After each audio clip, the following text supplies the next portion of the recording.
Hello, everyone. Welcome to episode 45 of Dollar Dialogue, the Aegean economics, Turkey versus Greece, rivalries, and recoveries, with our very interesting guest speaker, Mr. Şeref Ötegen, who we have here today. So, Şeref is a IBDP grade 11 student at the Canadian International School in Bangalore, and he's a very intellectual person when it comes to economics, global politics, and personally, I have traveled with Serif to great many trips for Model United Nations. So it goes without saying that he's a very intellectual man when it comes to politics, and he is from Turkey himself. So so essentially we'll be having primary data from a Turkish man who's gonna and he'll try to be as impartial as possible, as this is a very contentious topic as well. So with that being said, Mr. Serif, would you like to add anything else to the introduction that I've just said about you?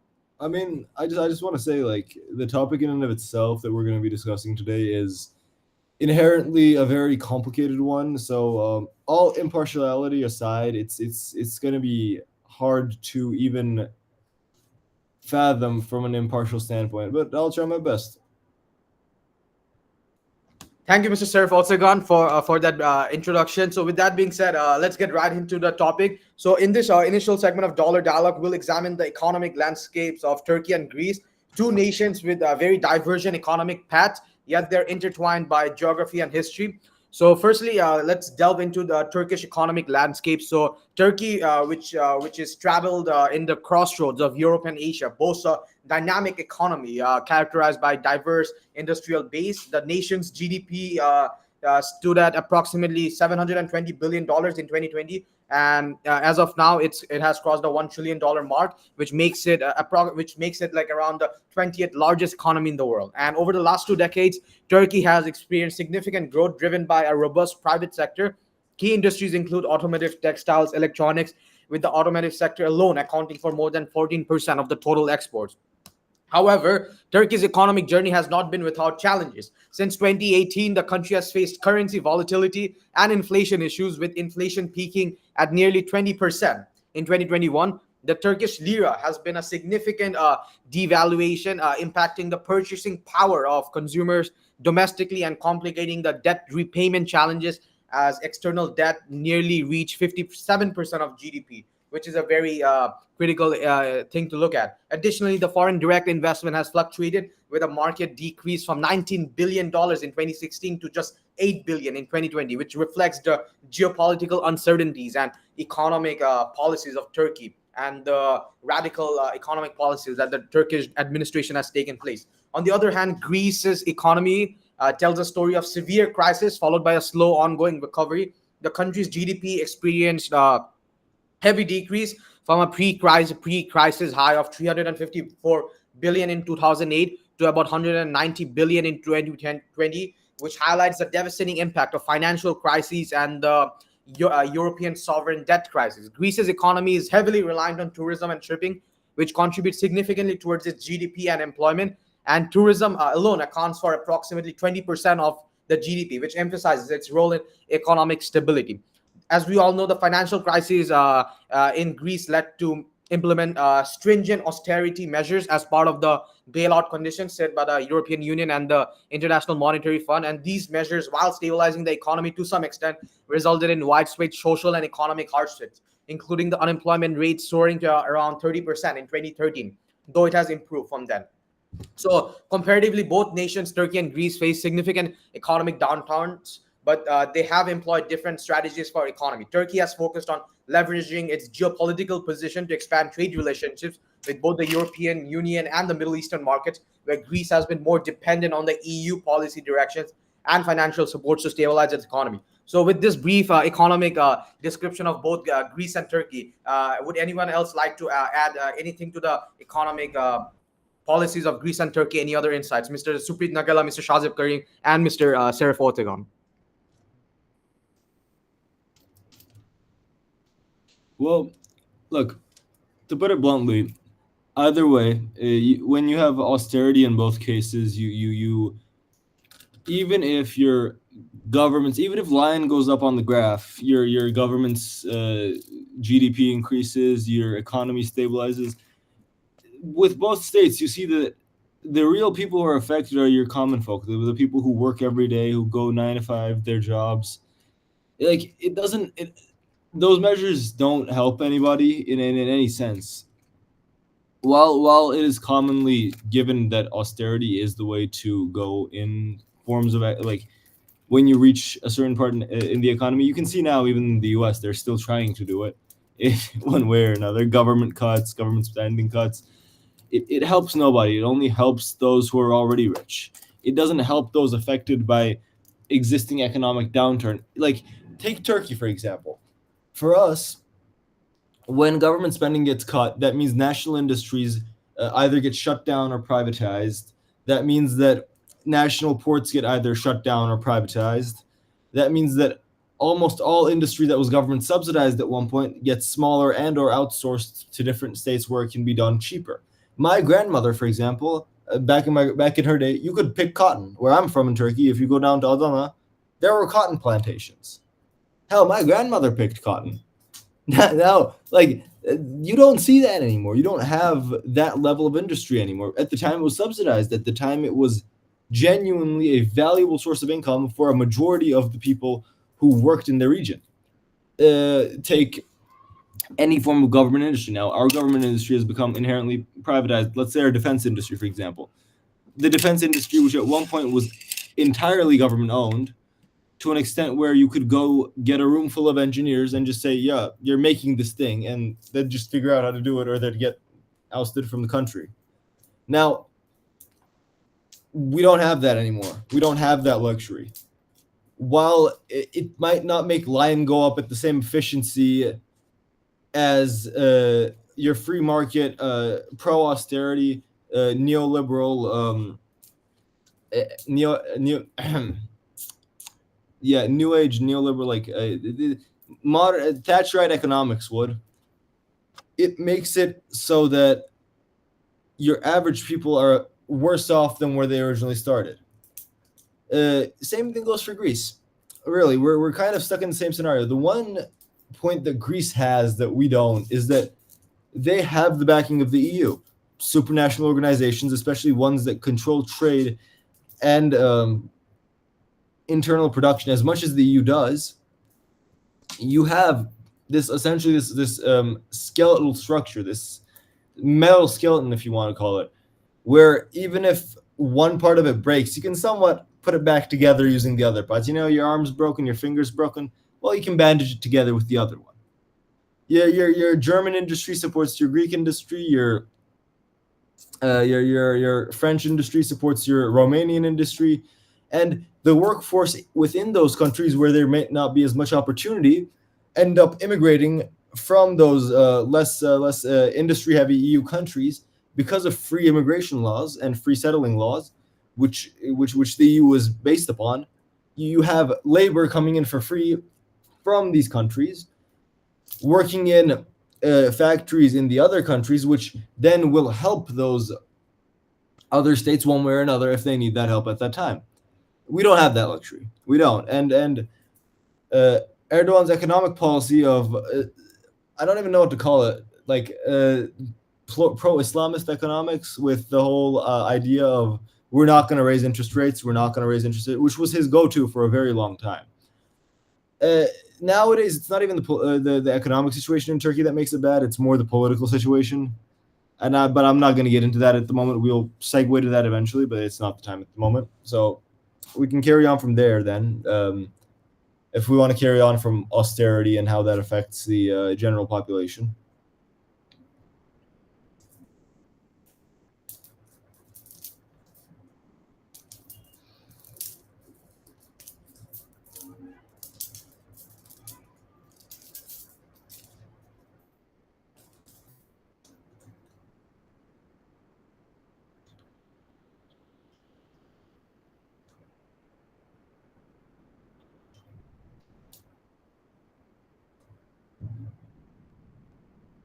Yo, there, or did my internet just get severely screwed up? Oh, yeah, hello. Yeah, my internet lagged off, but I'm back. Yeah, no, that's what I was about to say. Yeah. So, anyways, yeah, like Sheriff, I agree with you. Yeah, like a very interesting perspective. But Sheriff, like, based off that, I like wanted to ask you a question. Like, in your opinion, do you think like has Erdogan's unorthodox economic strategy has it like helped or hurt Turkey in the long term? Well, in the long term, it's helped a lot of people, mainly being the people who stood by him his entire career. There's nobody that the Turkish economic policy has helped more than the people who it was intended to help. It was intended in the first place, and this goes for Greek policy too. This goes for any form of austerity policy, which you can see, which the IMF wants you to implement. You can see this from all the way back in 1991 with the dissolution of the Soviet Union, to Thatcherite economics, to Ronald Reagan's economic policies in the U.S., to Greek economic policy with austerity, to Turkish economic policy with austerity, and the list goes on. When the IMF wants you to achieve a certain thing, and they want you to promote austerity, they want you to cut government spending, they want you to promote liberal economics. Now, Turkey has done this weird thing where we have had cuts to national spending, but in unorthodox areas in and of itself. Like the health service hasn't had that many cuts to its spending. Most cuts have happened in places where it is best for the government. Like education got cut severely. You see a quality of education that cannot be achieved that was once very common.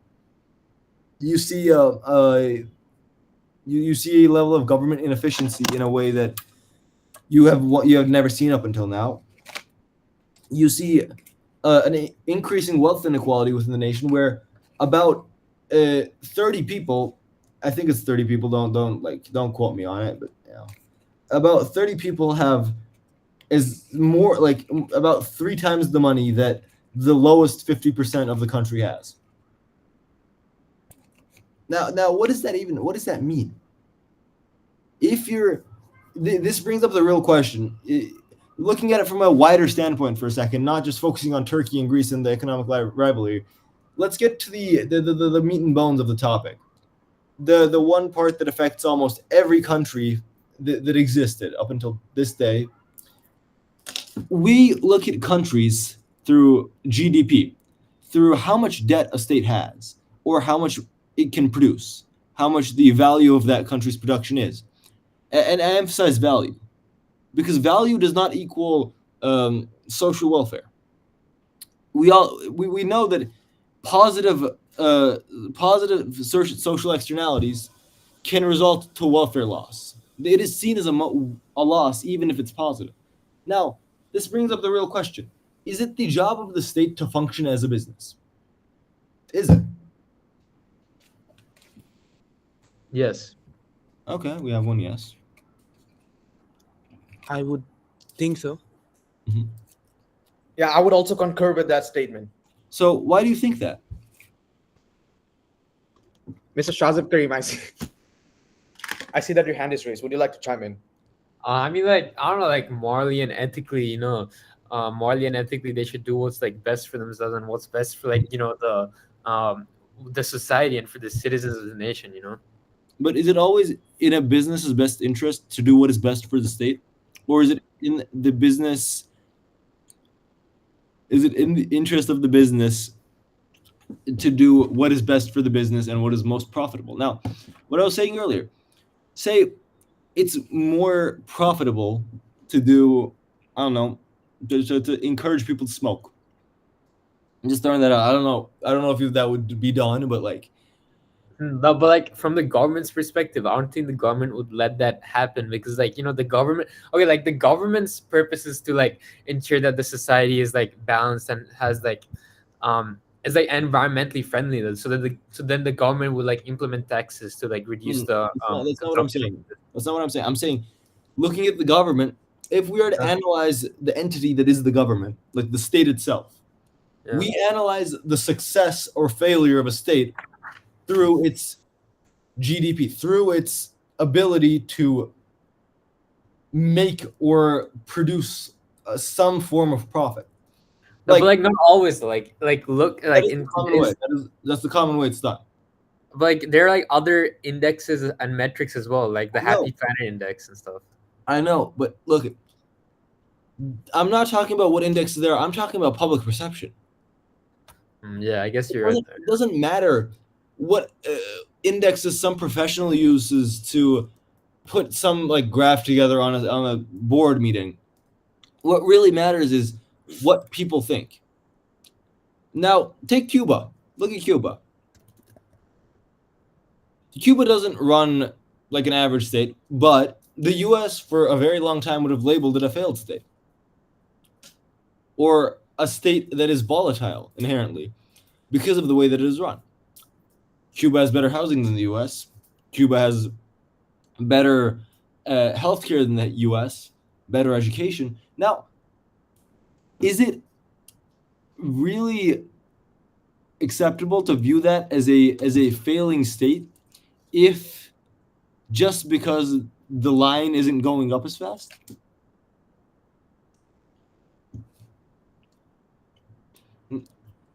Probably not. That's what I'm saying. You can't view government through the lens of business. And that's what we get back to. When we have, in places like Turkey and Greece, when we have measures that promote austerity, promote lower government spending in areas which benefit social programs because of this inherent welfare loss that social benefit causes, we reach a point where the rich benefit and the poor end up suffering because of cuts made to their existing industries. Like production. Turkey used to have a very, very lucrative agriculture and production industry. I've already mentioned it a little bit, but it used to be very lucrative. It used to be one of the backbones of the Turkish economy. Recently, that has been outsourced because it's cheaper to outsource it than it is to do it inside. What that has led to is a loss of jobs, a loss of general buying power for the Turkish citizen because it's cheaper for the state to bring it in from outside. It is not cheaper for the citizen to buy it.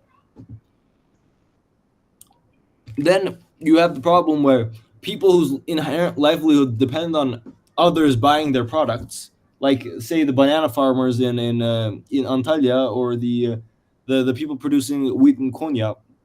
These people, their entire livelihoods are based solely if they can sell this crop or not. When the government brings in crop for cheaper, why would they be able to sell their crop?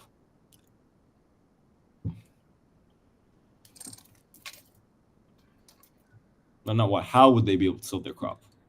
Mr. Supreeth Nagella, I see that your hand is raised. Would you like to chime in?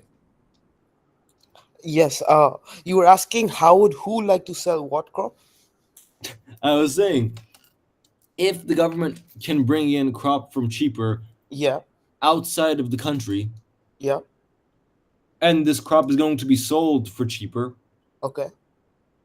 than crops produced within the country, Yeah. how would the farmer within the country whose entire livelihood relies on the fact that they sell this crop, how would that farmer maintain a livelihood? They Well, wouldn't be able to. Exactly, that's what I'm saying. definitely, and that's when the government should be able to intervene and possibly put on some tariffs to increase imported goods, right? And that's the thing. When you look at government through the lens of business, there is no need for them to intervene within that scenario, because government that functions as a business only cares whether the line goes up or not who that affects. That is why they will act in the best interest of profit. Right.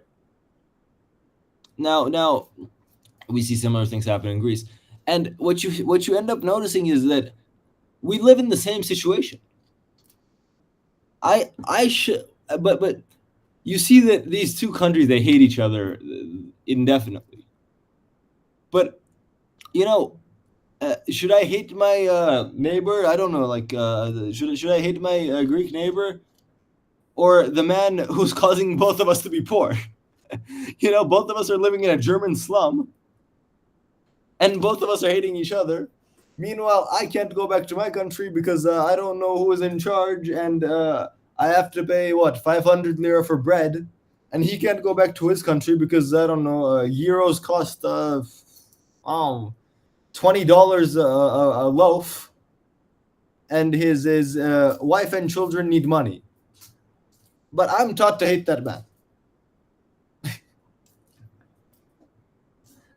the division that exists between us is nothing more than a fiction. It is a fiction perpetuated by the people who make money off of us. That's a very interesting point, Mr. Serif. With that, some of the audience they had some questions. For example, that they had written prior to this podcast. For instance, one of our previous guest speaker, Rishan Ali, was asking, "What are the most promising sectors for future economic growth in Turkey?" And could you please provide some insights on that as well? And Oh. also, before you break that down, I also wanted to ask, what exactly caused the rivalry between Turkey and Greece, according to you? And is the rivalry still as vibrant as it used to be back in the day? Man, what caused the rivalry between Turkey and Greece was when we came from when we came here from the Central Asian steppe and decided that, hey, we might want to live here now. That's about when the rivalry started. That's quite amusing. Sure, they might have been a little bit of killing each other along the way, and maybe some war crimes, but like it never really died down. It's kind of died down now with both of us being in NATO. We can't really get as violent with each other as we once wanted to. Hey, like think of Turkey and Greece as like a divorced family with like Cyprus running around as the little child. And then every time one of us gets pissed off, we hit the other person, and then Cyprus just cries in the corner. Well, that's a pretty good analogy. That's basically what it is. Yeah, and I also wanted to add on that after Greece's massive debt crisis in 2010, it was forced into strict austerity by the EU and IMF, as you already mentioned. And it did this while also cutting public spending, raising taxes, and facing years of economic pain. But in 2024 to 2025, Greece is already one of the fastest growing economies in the Eurozone. And I wanted to compare this recovery with Turkey, because Turkey, who did avoid an official crisis bailout, has still battled sky high inflation over 60% at times, a devalued lira, and unorthodox policies. And this was done because Erdogan kept interest rates low for years while defying economic norms and making inflation worse. So, is Turkey still collapsing? What is happening? And what's keeping the country afloat? What's keeping the country afloat? On like man, that's a question that's bigger than me. That I can't answer that. I really can't answer that one. I don't know what is keeping the country afloat right now. I'm in India. I've been outside of the country for the past 5 years. I've gone back every summer. That's about it. I like the concept of what is keeping the country afloat. I don't know. Every time I go back, it just seems to get worse. Like, I went back this winter. This Fulham chewing gum, which is like one of the oldest chewing gums you can get in Turkey. It's been there forever, and it's always been super cheap because like it's just one of those ones that your grandmother wants. That's what it is. It's like the grandma chewing gum.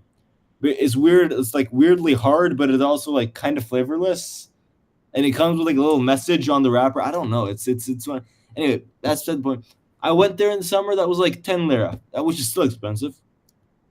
I went there this winter, 62 lira. One packet. Whoa, that's insane. Yeah, and they'll still tell you that the inflation's only 20%. Yeah, it's not good. I don't know how people are surviving. Honestly, we've recently had some limits, some ceilings put on how much you can charge for bread, because it was starting to get a bit out of hand. In Istanbul, I know there's a limit for how much you can charge, so there hasn't been as it's not been. The government had to intervene and like they had to implement like price ceilings. Yeah, a little bit, but it's not that common. The only reason that one happened was because at a certain point, the government's own like subsidized bread bakeries, like what we call halk ekmek, like the smaller bakeries that the government itself runs, those were not able to keep up with demands. So the government both still keeping those government operated bread, like the bread stores open, also implemented ceilings on what private businesses could use, like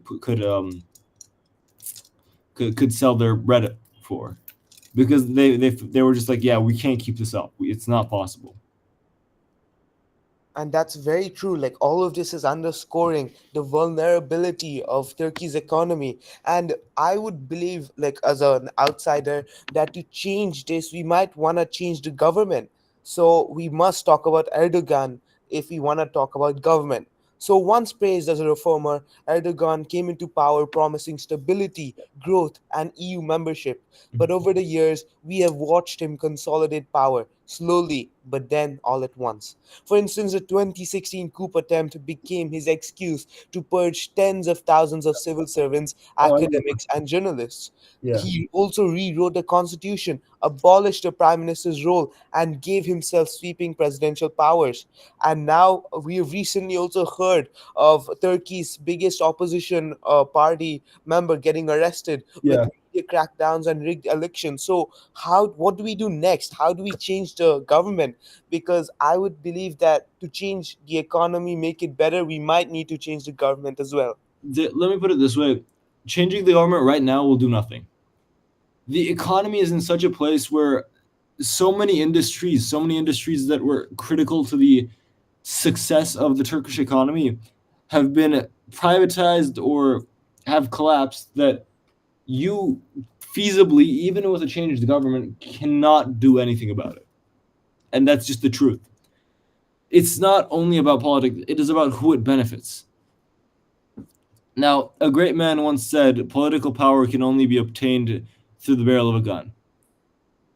In this scenario, that is more than the case. That is more than the only viable option. Because through the ballot box, even if you change from party A to party B, it is not possible. It does not benefit the interest of any ruling party to bring that level of sweeping change. Because if we look at it more from a political perspective, reality is that there are scapegoats. The only reason that we can actually advocate for a different political party is not only because of the economy, it is because of who we scapegoat to be able to justify that economy, to justify that economic failure that we are implementing. Now, right now it's the Syrians. Before that it was the Kurds. Before that it was, I don't know who, Greeks, Armenians, anyone who you can exploit or anyone who you can stigmatize in order to create some form of division within the state will be done, and it has always been done. That's why I say that there will be no change to the economy if party A changes to party B. Because there will be no change in the way that the country is run. To keep a country as volatile as Turkey, as multi-ethnic as Turkey, as inherently multi-faceted that is as it is the Turkish state, to conform to a single idea, the idea of Turkishness within the borders of Turkey, where Article 3 of the Turkish Constitution states that Turkish is the only officially accepted language within the state, and the ethnicity of the state is Turkish. You cannot have that alongside having a multi-ethnic pluralistic state. It's not possible. What this leads to is stigmatization, marginalization, and assimilation. In most cases, forced assimilation.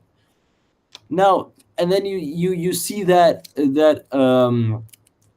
people who fight against this are blamed. They're called terrorists. They're called they're called what is it? What's the word that's used? That I can't translate right now. Anyway, yeah, they're stigmatized for disliking the government, disliking the way that the state is run, even though the way that the state is run has been run on the same ideology since it was founded, since the 1920s. It has not evolved. Now, this is an ideology that at one point had rubber laws in place to criticize, to stop the criticization of, quote, Turkishness. What does that mean? That's the point. It means nothing. That's a law that can be used to arrest anybody. Anybody who the government deems a scapegoat. Anybody who the government deems blamable for the failures of or the contradictions of the capitalist state.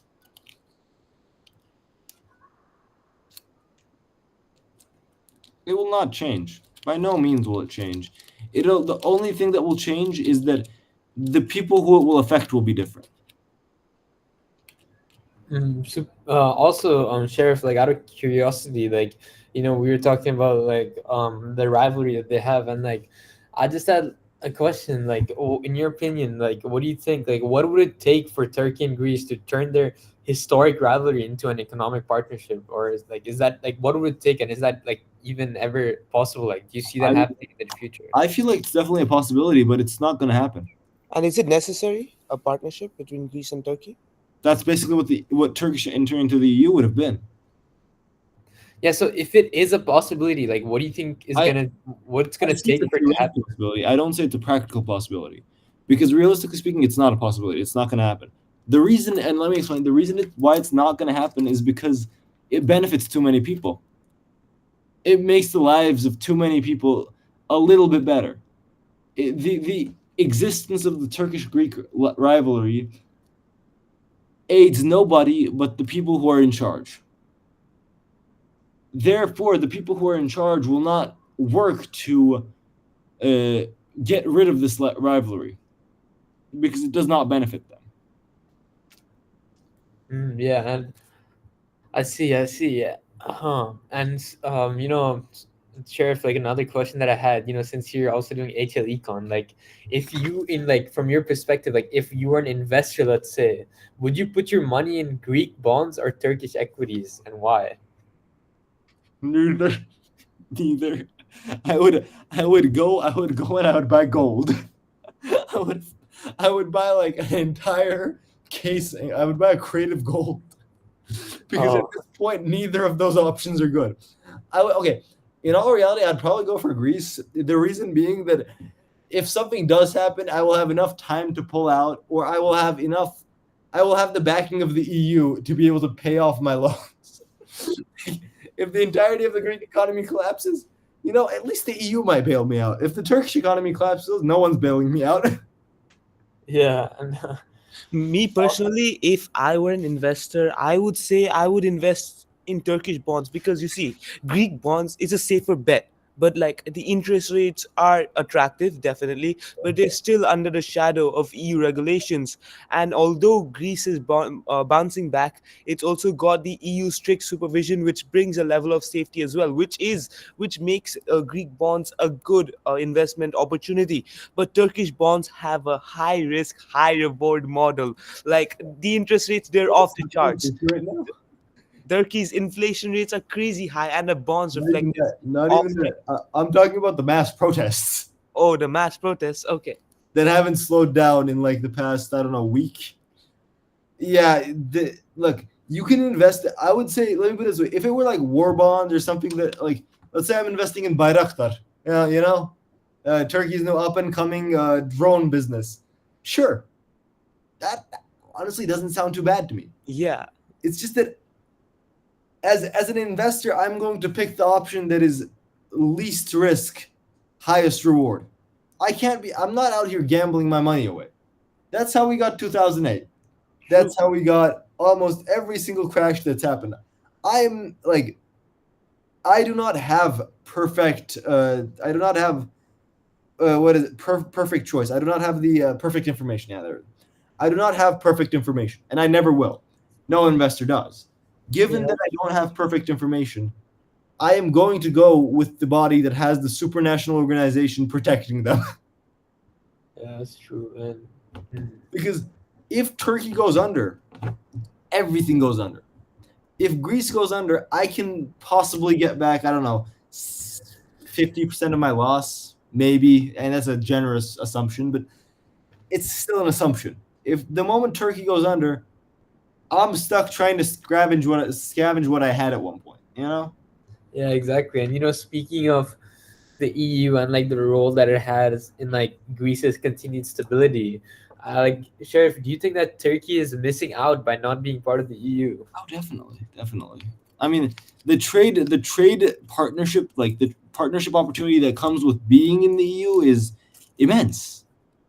Yeah, but like know, um, uh, it is very beneficial, and like interdependent, like this interdependence in the EU is really beneficial for like the nations who are in the EU, obviously, but like there are some cons as well. Like for example, that's why like we can look at why Brexit happened. Because like some EU laws, they like override national laws, and like you like really have to give up like a portion of your own See, sovereignty. So we were talking about this the other day. Actually, that's great you bring it up.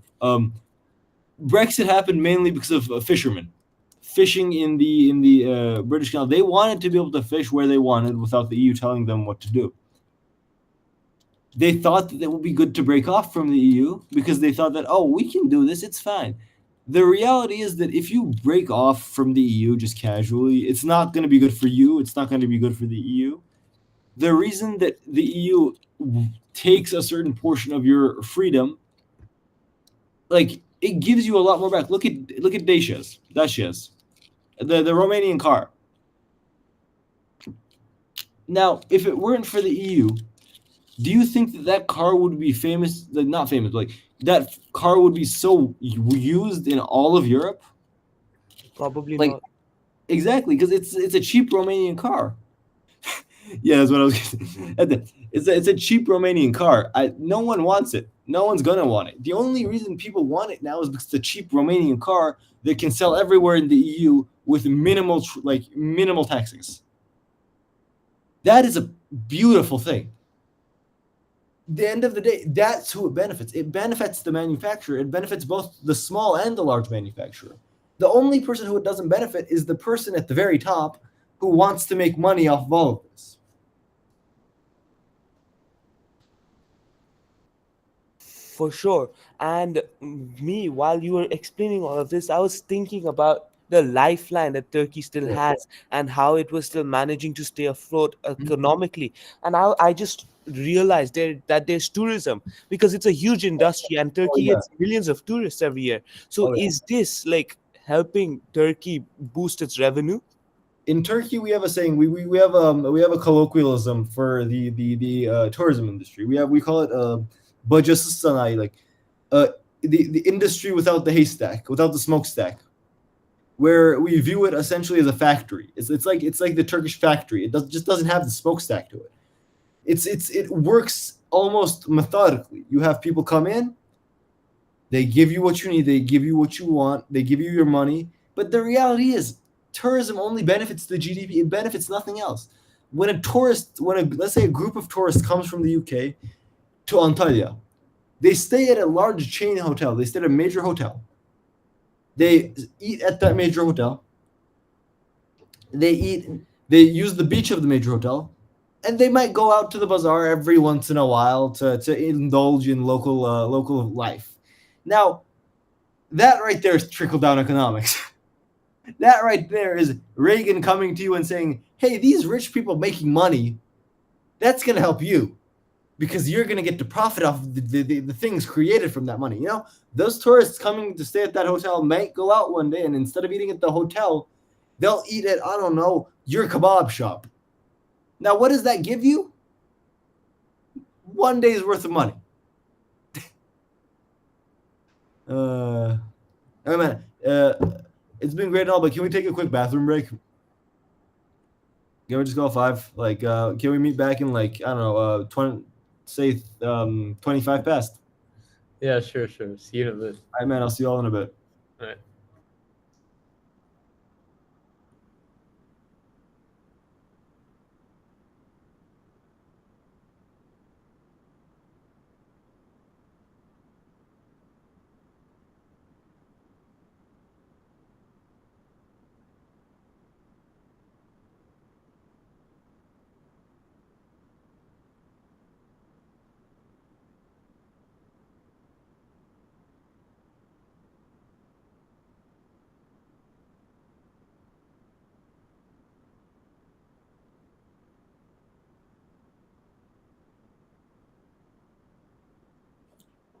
Thank you, everyone, for your very insightful responses pertaining Turkey. So, for the next segment of our podcast, I think it's pertinent if we give a brief history. If we give a brief history to the audience about about Turkey, about Greece, how the rivalry really came into place, as well as talk about some of the impact of geopolitical tensions. So Turkey and Greece share a complex historical relationship marked by conflicts and disputes that have origins deeply embedded in the 28th uh, century, and key issues include disagreements over territorial waters and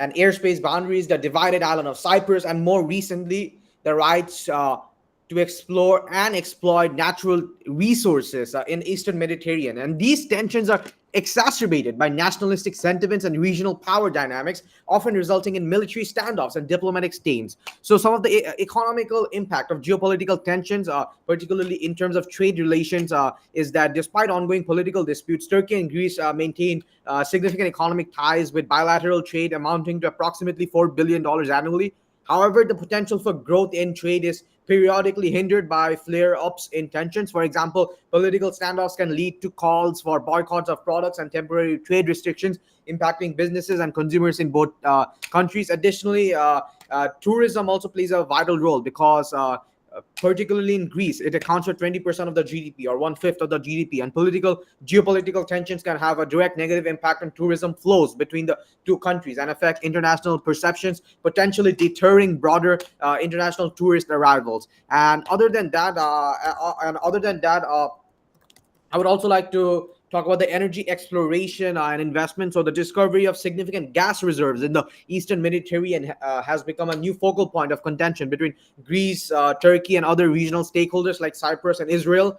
And the potential economic benefits of these resources are substantial, leading to aggressive posturing and claims over maritime zones. And not only that, if we look at the impact on foreign investment, economically speaking, political instability and the risk of sudden escalations can make both Greece and Turkey less attractive to foreign investors.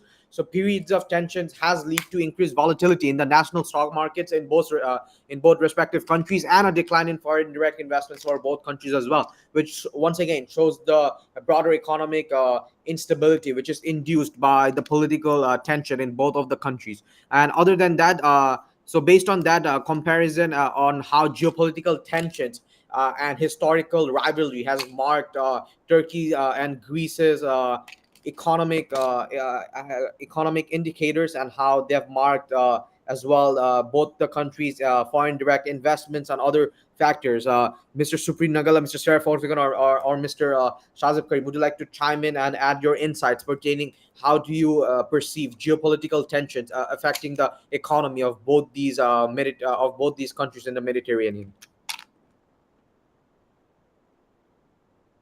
Mr. Supreet Nagella, I see that your hand is raised. Would you like to chime in?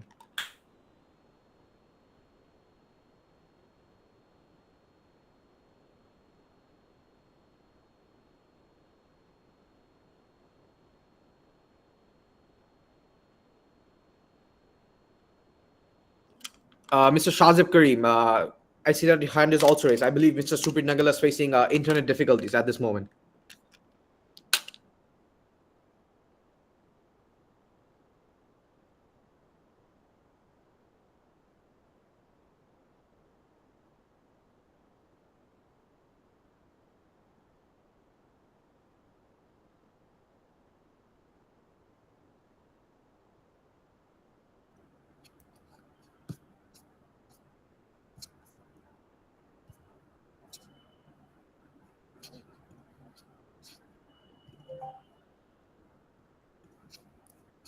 Apologies to the viewers. It seems that Mr. Supreet Nagella and Mr. Shahzaib Karim Okay, are. sorry, my internet is back again. Oh, Okay. okay. Yes, Mr. Supreet Nagella. Would you like to chime in? Yes, for sure. Okay, so I also wanted to add in because after some more like thinking about it, I've also realized that Turkey's export sector is one of the key reasons why it's hanging on. Because, like, despite internal issues, Turkey is still a manufacturing powerhouse with textiles, electronics, steel, cars, and more. And a weak lira, I would say that it actually helps Turkey here because it makes Turkish goods cheaper on the global market, and the countries are still buying. So despite all the internal volatility, exports remain strong. And more specifically, Turkey's textile industry is one of the largest in the world, and it's contributing to a major portion of Turkey's exports. And its construction sector, it's led by massive projects and infrastructure deals, and it still continues to drive demand for steel, cement, and machinery. And also moving on, we also have what's it called, political control. Although Erdogan's strategy could be considered kind of like a dictatorship, he still has also been subject to international criticism. But in terms of economic management, he has centralized power, and this could possibly be a benefit for Turkey, because he can then dictate fiscal policy with a central aim. And some of his more controversial moves of keeping interest rates low against the advice of economists was also a result of centralization. And this here, it could be considered a negative result of centralization, since this made borrowing cheaper while keeping industries like construction and real estate not so booming as it used to be. And while many also argue that this has led to inflationary problems, it's also prevented the economy from completely spiraling down. And this centralized power, even with its flaws, has kept the economy stable enough to avoid an absolute collapse, which is exactly connecting back to Sheriff when he previously said that a change in the government wouldn't really make a big difference in the economy in its current state. Look, let me put it this way. I don't think that not changing the government will do any better than changing the government. Changing the government would at least be a step in the correct direction, but it's just not feasibly going to do anything immediately or in the near future. What I mean is more along the lines of you're implying that Erdogan has the best interest of his people in mind, which he doesn't. The only interest that he has in mind is that of lining his own pockets. When you look at the 400 room palace that he has just sitting there, he has one wife, and that's about it. Now I don't know what other haram parties he's having in those other rooms, but like I don't see the need for him to have a 400 room palace. I don't know who he's hosting. I don't know what's going on in there, but like I don't see the need. If he's such a Muslim leader, I don't see the yeah, already with Erdogan. I agree. Honestly, that's legit. I'm like 70% convinced that that's what's going on in that in those rooms. You go to Erdogan's palace, you see. I get. I'm gonna get that there. I'm not gonna keep going with that line of thought because I don't like what I'm seeing.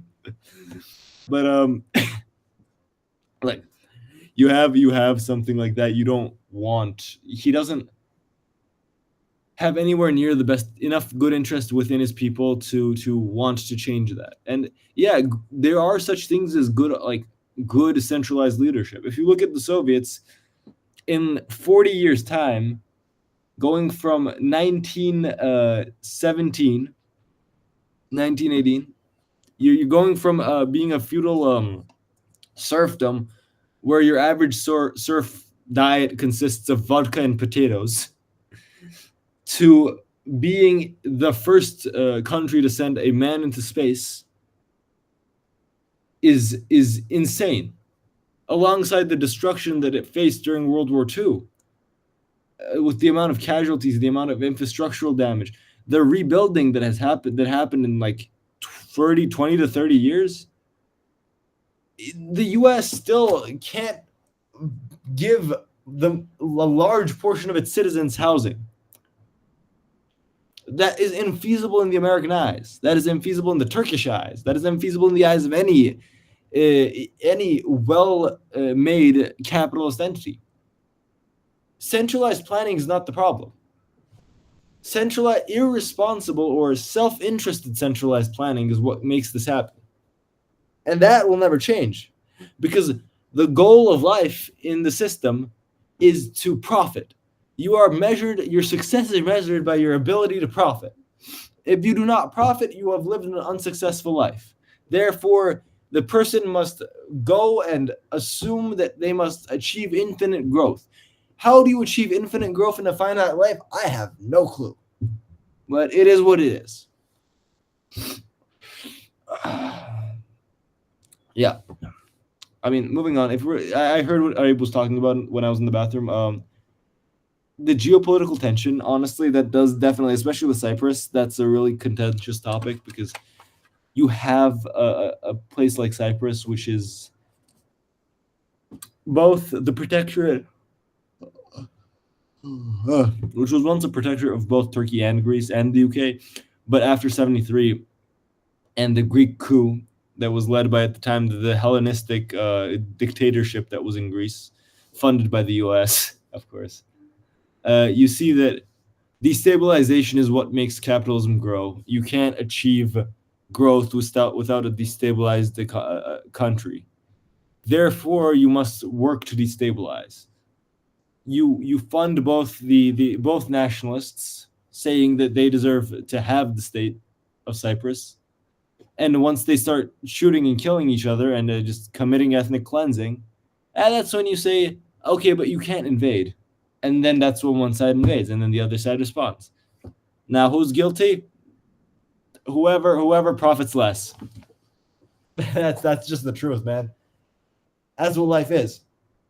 And with the fact that Northern Cyprus isn't recognized, that makes Turkey's life a lot harder. Like that, I'm going to be very straight up about. The Northern Cyprus's lack of recognition makes Turkey's entire existence become one of agreeing to a deal with a state that only they recognize, and then the entire world criticizing them for going into Cypriot or Greek waters. Now, the rule of the sea, there's a reason Turkey hasn't signed it. There's a reason, and that's because it benefits Greek Sea too much. Like, for it to be beneficial to the Turks to a point where they'd want to sign it, it would need to feasibly understand that you can't have that as a reality, because Greek islands that are meant to be uninhabited due to previous treaties are used as Greek waters, used as a reason to claim that Greek waters are where they are. Now, no reasonable state would agree with that, and we don't. That is why we're not in. That's why we haven't signed it. And but what you see is that you get almost demonized for not signing it. But what are you gonna do? Like, now we're stuck trying to negotiate with the Libyan government and some other government in order to let us carve out a space. Man, who does that benefit? That benefits nobody. And an even better question is, why are we commoditizing natural resources, finite resources, scarce resources? We are privatizing it. For what cause? To make lion go up faster? I see no good in that. I see no point in that. If you look at Gaddafi's Libya, what was the idea? No need to privatize. No need to make things that are. No need to make things that aren't meant to like cost. Oil, dirt cheap because we can make it. What else? Oil, dirt cheap. Housing, dirt cheap because we can make it. Fucking I don't know, like anything that they can make dirt cheap, because who does it benefit? It benefits the people, and it's like the people are like your wife. If you're the government, the people are like your wife. Happy wife, happy life. Happy people, happy government. Yeah, this is a random side rant over, but like you get what I'm saying. Mr. Sheriff, where do you think the future of Turkey is headed based on that end note? To a hell, to hell, to a flaming fire-crusted hell. Okay, what about from an optimistic point of view? Okay, look, on a more serious note, it's complicated. No one can really know. Look, to understand the complexity, to help you understand the complexity of the scenario that Turkey is in, you know the term deep state? I mean, of course you do. Like, you know, the term deep state originates from the Turkish language. That is how screwed Turkey's politics are. We are the country who has first decided and recognized the active use and active existence of a deep state that genuinely exists. It's not like the US where, oh, the deep state is controlling us. No, it's very seriously in the night, let's say 80, I think, I don't remember what you were, some 80 something, 1980 something, mayor of a prominent part of Turkey, and Grey Wolves party affiliate, like a Turkish nationalist party affiliate, who's on the run from the government for trafficking drugs, are found dead together in a car. Nothing happens. No investigation. No, nothing. It's just scandal after scandal. What do you see afterwards? Great. Well, did we solve it? No. Does anyone care? Nah, not really. Got covered up like the rest of it did. Hell, people get tortured in prison regularly. People die in prison regularly. No one cares. And that's just the reality. The state has very minimal control. It's not the deciding entity. The deciding entity is that who controls the state. That's just the reality of our state. It's a sad reality, but it is a reality. That's about all I can say. Sadly, that's about it. The Turkish situation is kind of just screwed, man. That's what life is. Sure. Now the reason I'm saying this, the reason I'm explaining it like this now, my parents wouldn't say that. No, they're from the generation of optimism. They're from the generation of it will get better. They're from the generation of, oh, we've seen better. But to me, look, from an objective standpoint, that's bullshit. And I think that's the one time I'm going to swear in this entire thing. That's bullshit. The entire reality is that their time is blinded by the curse of what everyone's blinded by after a certain point in life. It's just nostalgia, man. Like, back in my dad's day, he's like, oh, everything used to be so much better. We weren't this, we weren't that. We weren't worried of these things. But hey, you could get a bomb thrown at you any day. That was just a reality. You were actively ethnically cleansing the Kurds because of Tansu Çiller's policy on counterterrorism, which was just terrorize the terrorists until they give up. Then you have you had further marginalizations, further crackdowns, Cold War crackdowns. What are you going to do about it? It's that it wasn't better. It never was better, because that's the reality of the system. I'm by no means pessimistic. Don't get me wrong. I believe that it can change. I'm just not optimistic either. I'm not going to tell you. I'm not going to sit there and tell you that it was better and it can get better eventually. I'm going to tell you. I'm going to be as realistic as possible. I'm going to say it is shit right now. It can be made better, but that is only through actively combating the system. That is only through eradicating the realities of our Turkish lifetime. The realities of marginalization, the realities of ethnic tensions. Without that, you're not getting anywhere. And that's just the reality of it. You're not. You can't get anywhere without that. It's a sad reality, but it's our reality. And there's nothing you can do about it. Sheriff, to provide some political perspective coming from Bangladesh, our previous prime minister, previous prime minister was in power for almost 20 years, and Erdogan has been in power for like since 2000. So clearly, no one thought that the previous prime minister would have to flee the country in such dire circumstances. Do you envision? Political power is only maintained is only provided through the barrel of a gun. You know who said that? Who said that? Mao Zedong. It was Mao Zedong who said that. And he was right. You can only achieve lasting political power through the barrel of a gun. Let's compare. Look at Bangladesh and look at China. Bangladesh, it recently had a very strong revolution, essentially. Students came together and said, we're not going to do this. We're not going to play your games anymore. They went and they ousted the government. What happened next? A new and essentially the same neoliberal government came in place, and we're like, okay, people, you did your part. Now sit down. Let us educated people do the talking. Same thing happened in China. Mao's China. What did Mao do? What did the Chinese do? They said, no, we're not going to let you do the talking, because you doing the talking is what got us to where we were before.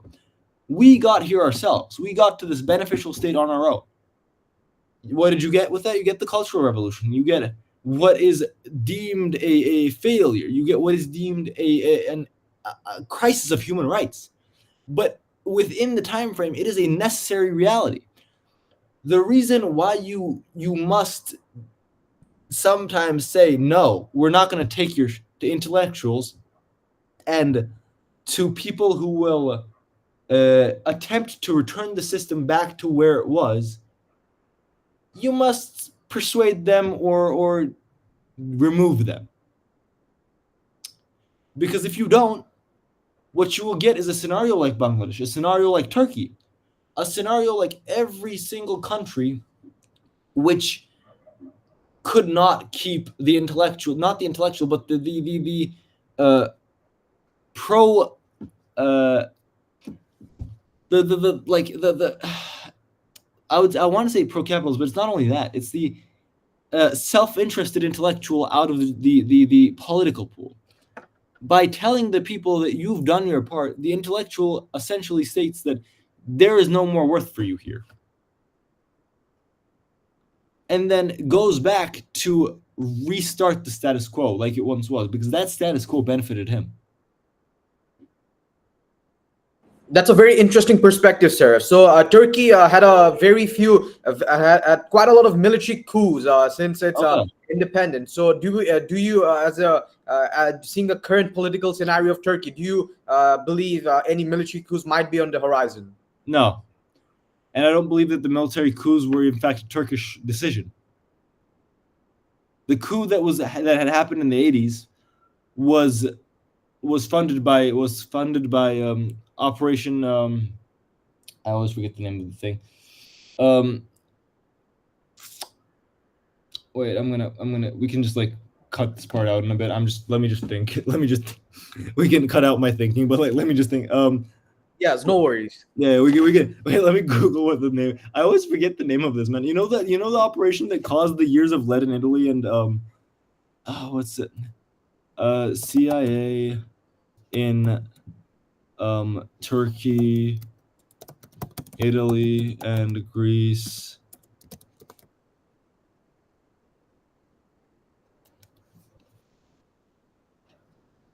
East Operation.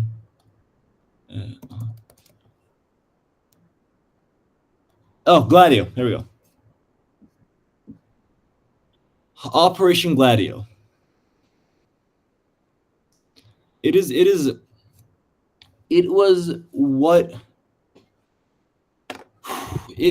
what happens when the CIA decides that they can play whatever games they want inside Eastern Europe, to just basically say, no, we're not gonna let communism take its course.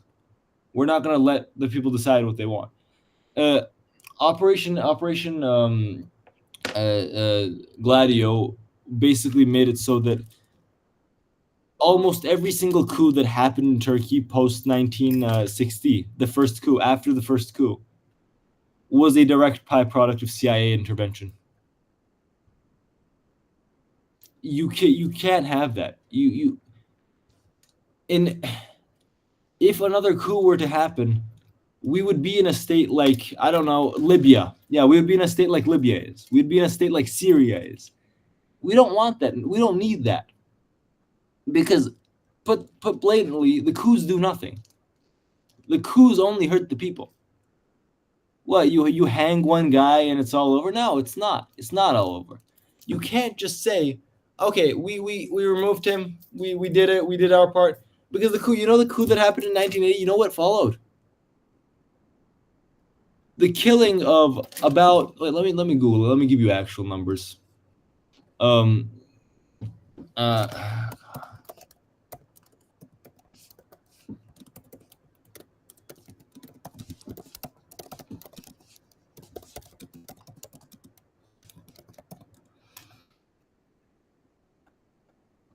Yalan Evren.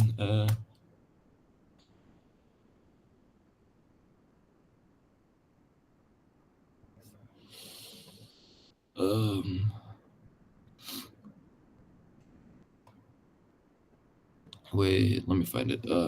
Kenan. Let me Google it for it. Let me Google it in Turkish. Are we referring to the killing of civilians, Sheriff? Not yes and no, but I'll elaborate when I'm like done getting the data because I don't have it off the top of my head because it's a lot. Why can we not do that? No, that's perfectly fine. Yes. Okay. I'm just clarifying, but yeah, then yeah, we will get there when I get there. But yeah, basically.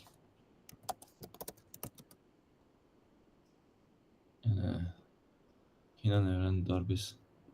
Kenan Evren.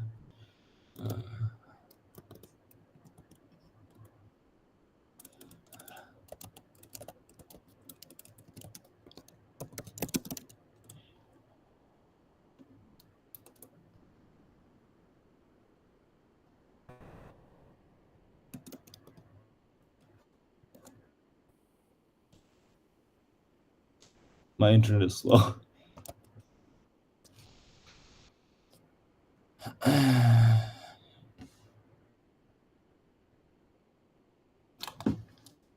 Eylül ihtilali, 12 Eylül 20 yani darbenin yargılanması, darbe.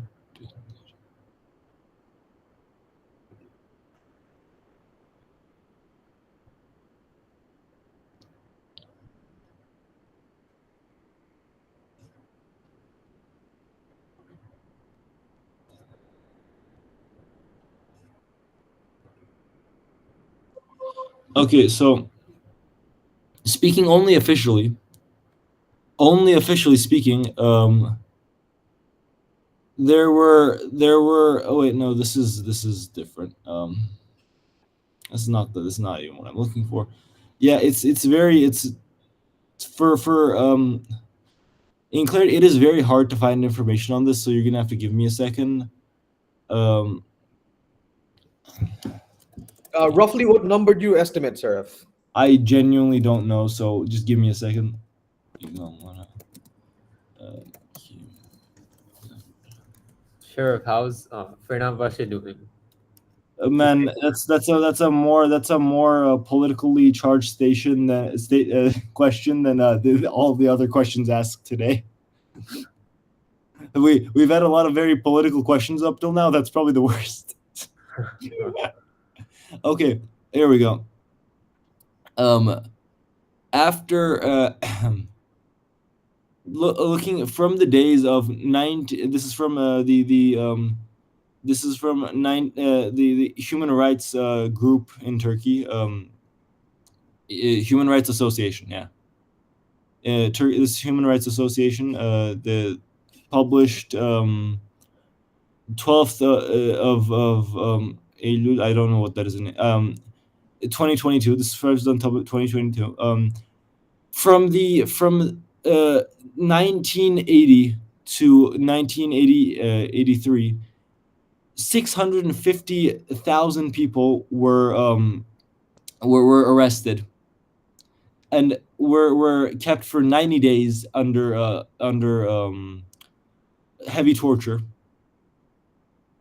Whoa, that's a huge number. So, like, were those for like sedition or like protesting? Like, what were the reasons? Yeah, just cause I'm getting there. 683,000 were either labeled communists, Alawites, Kurds, or Sharia and religious supporters openly. 7,000 people were tried to be executed. 517 people were actually executed. 517 people were executed. 517 executions. And that is only the executions, by the way, are only the official numbers. We don't know who just got killed under torture or just disappeared. And 366 people just died for some reason, like it's not specified. And 171 people officially died in torture. 299 people just died in prison. 144 people died in uncertain circumstances. 16 people were shot running away. 95 people were, quote, killed in gunfights with the government. What else? 43 people they ended up committing suicide in air quotes. We don't really know. That's what they reported. What else? 400 reporters. Guess how many years they got in total? 400 reporters. How many years total were they arrested for? And like all of their sentences added up. Like 5 years, like 10 at max. Oh, no, I'm talking 400. So all 400, add them together, 10 at max. You're saying 10 at max per reporter? So like 4,000? You're saying 4,000? Yeah. Yeah, you're right. It's 4,000 people. 4,000 reporters. 4,000 years in prison total for 400 reporters. And under the new government, were they not released, or was the coup just that long? The coup was about 3-4 years long. This one coup just kept it. He just said, yeah, we're not giving power back. What else? Oh yeah, also 93 tons of newspapers were burnt.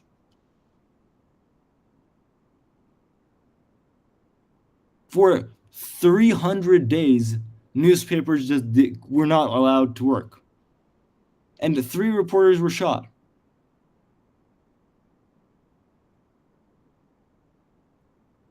So clearly there has been a suppression of freedom of speech here. Yes.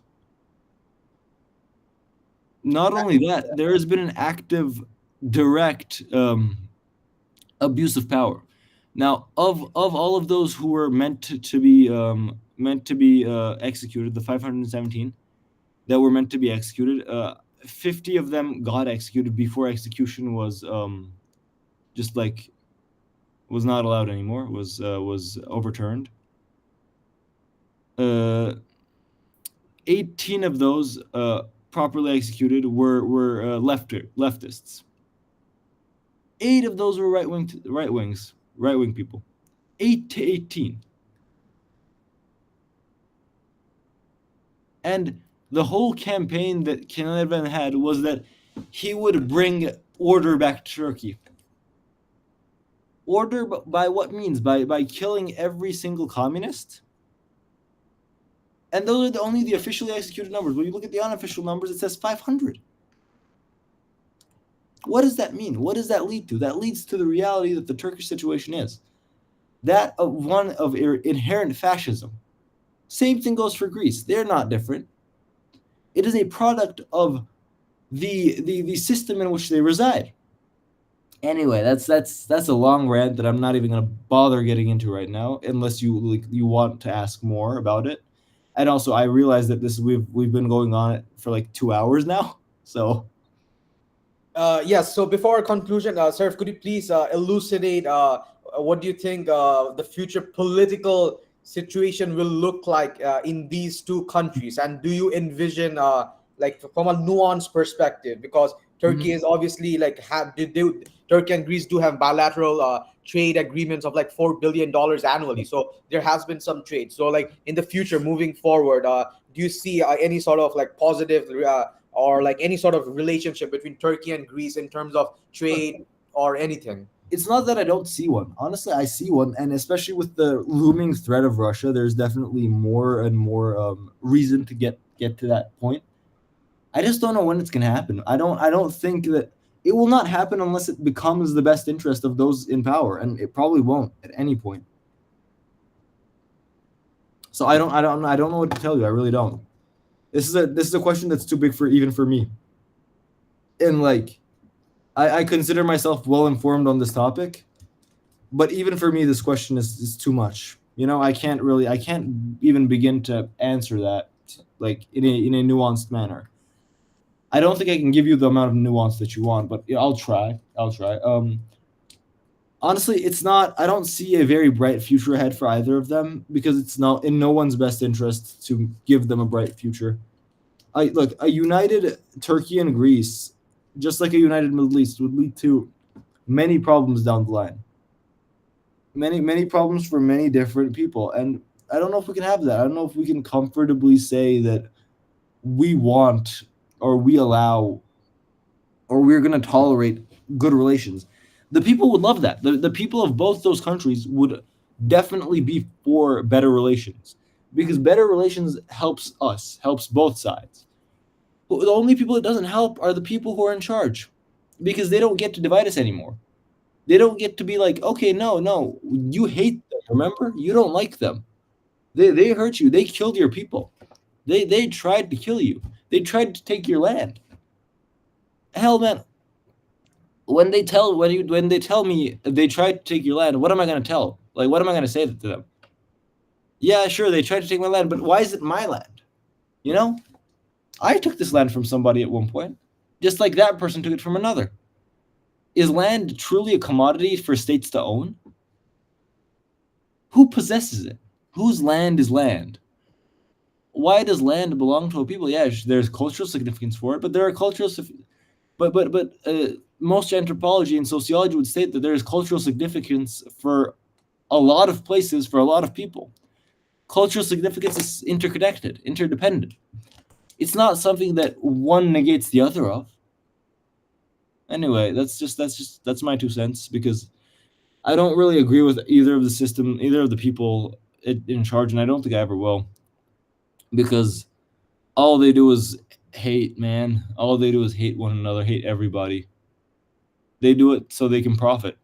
At the end of the day, what we see here is a byproduct of fascist ideology.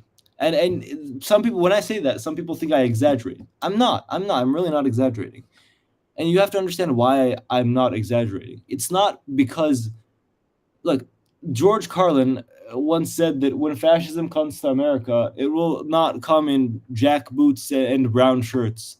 It will come in wearing sneakers and a shirt with a smiley face on it. Because fascism is not about what happens. It is about what it opposes. Look, to get into the politics of fascism is too long here. It's too long of a topic, but long story short, it is an ideology of contrary. Why do you think all those red pill guys like Andrew Tate or what's his name? That one guy on Instagram, the anti-profit guy. Why do you think they all switched the way they talk when Trump got into power? Because they did. You've probably seen this. You've probably seen that there's been a shift in their model and their dialogue. They probably benefited from them. Not only that, it's shifted in their dialogue because they've skewed farther left. Why? Because their ideology only works if they have somebody to oppose. If they oppose the person in power, that is only when they can function. That is the only way fascism as an ideology functions is by opposing what is the status quo, going further to the right of the status quo. It is an inherently contradictory ideology which relies on marginalization. If the Nazis managed to take over the entire world and made it so that only blonde-haired, blue-eyed white people were there in the entirety of society, are you telling me that they're going to stop killing? No, they're not. Never. Their ideology, because that's the only basis for their ideology. Their ideology is that we are superior, but it never states we are superior to who. Just like we have in Turkey and Greece. We are superior to them. Why? Well, because we are. Why are we superior? We're both human. We're both the same thing. We both suffer under the same economic the downturn, the same economic problems, but we're better than them. Like, tell me that and tell me that with a straight face and expect me to not think that you're lying to me. You know what I mean? And that's why I'm saying that both of these are inherently fascist states. They exist solely on marginalization, solely on hate, solely on contradiction. They will never stop marginalizing. It will only, the viewpoints will only change. At one point, it was all about the Kurds. It was all about the PKK. Oh, we have these Kurds here, those Kurds here. We have to bring them in. We have to make them one with us. We have to make them into the country. Now it's Syrians. It's the Syrians now, because they're seen as the people that we can hate the most. Now, once they're gone, there's going to be someone new to hate, because that's what this ideology relies on. It relies on hating one group of people. And once you're done with that group of hate, you don't go and say, okay, we're good now. You say, we need someone else to hate, or else they're going to find out that we're profiting off of them.